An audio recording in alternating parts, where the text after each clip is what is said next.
안녕하세요. 저는 수원외고 중국어과 차이나 북튜버 김리나입니다. 오늘 이 책의 관점으로 하여금 중국에 대해 알아보는 시간을 가져보도록 하겠습니다. 중국은 코로나 사태 초반부를 달리던 국가인데도 불구하고 중국 후베이 성을 기점으로 몇몇 성들이 가장 먼저 개학 방침을 내렸습니다. 그렇다면 코로나 사태를 겪으면서도 중국이 개학한 이유와 중국이 교육을 중시하는 이유에 대해 책과 함께 알아보도록 하겠습니다. 이 책은 지우티엔 반의 하이즈먼 9,000반의 아이들이라는 책입니다. 총 10편의 중단편 소설들이 포함되어 있습니다. 저자는 상세차원님이며 유소영님이 옮겨주셨습니다. 소설 속에는 1997년 중베이 지역의 중점학교를 배경으로 삼고 있고 중심 인물은 두 중학생입니다. 책의 줄거리를 살펴보기 전 중점학교란 무엇인지 설명을 간략히 드리려고 합니다. 한국처럼 초, 중, 고 대학교가 있지만 유학을 가지 않는 한 중국은 외고 같은 개념 없이 모두 보통 고등학교에 다니고 있고 중학교일 경우 중점, 실험 중학교가 있는데 이는 높은 학교열을 자랑하고 있습니다. 이 중점 실험 중학교는 이로 인해서 교육의 불평등 문제로 이어진다고도 합니다. 이른 나이부터 조기 입시 경쟁에 뛰어들었다고 할 수 있죠. 또한 입시 체계에서 수시와 정시의 문이 모두 있는 한국과는 다르게 중국은 오직 정시만 있으며 까오카오라고 불리고 있습니다. 이제 책에 대한 내용을 정리해드리자면 책 제목도 나와 있지만 9,000반은 중점 중학교로 입학시험을 봐야 할 뿐더러 추가로 9,000위안을 내야 했기에 9,000반이라는 명칭이 붙여지게 되었습니다. 등장인물로는 리모라는 평범한 중학생과 안더레라는 자기 중앙성이 강하고 선한 영향력을 끼치는 천재가 있습니다. 비록 안더레의 자기 주장성이 강한 점이 선생님께 좋지 않은 시선으로 보여지며 두 친구는 모두 오른쪽 맨 뒷자리에 앉게 됩니다. 수업을 듣고 보지 못하는 자리에서 두 친구는 중간고사라는 매개물로 중심사건이 일어나게 됩니다. 책에 시험이 만들어낸 기회와 소외, 그 갈림길에서 손을 놓친 채 우리는 어른이 되었다 라는 구절이 있듯 중간고사로 인해 두 친구가 어떠한 운명을 겪게 되는지를 관점으로 읽으시면 좋을 것 같습니다.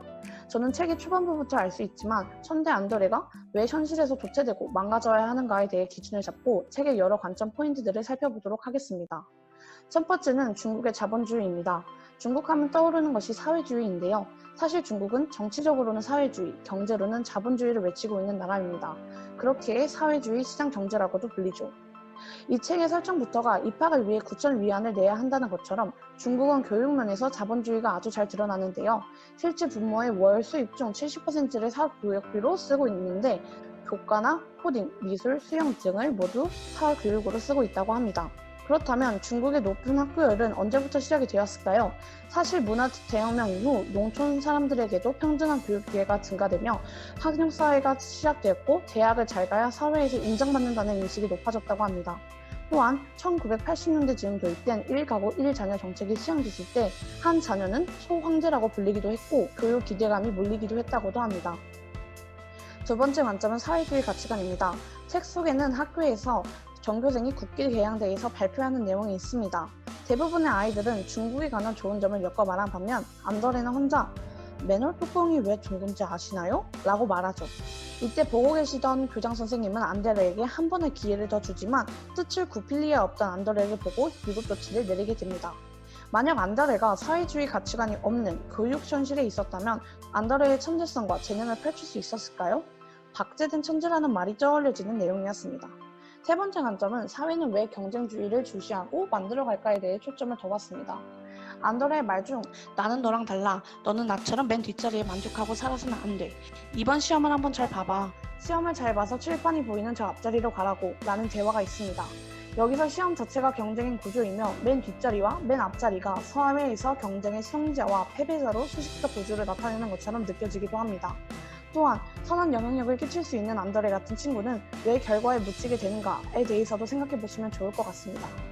또한 미모의 말 중 무의식적으로 나는 고개를 끄덕였다. 초등학교 시절 생긴 버릇이었다.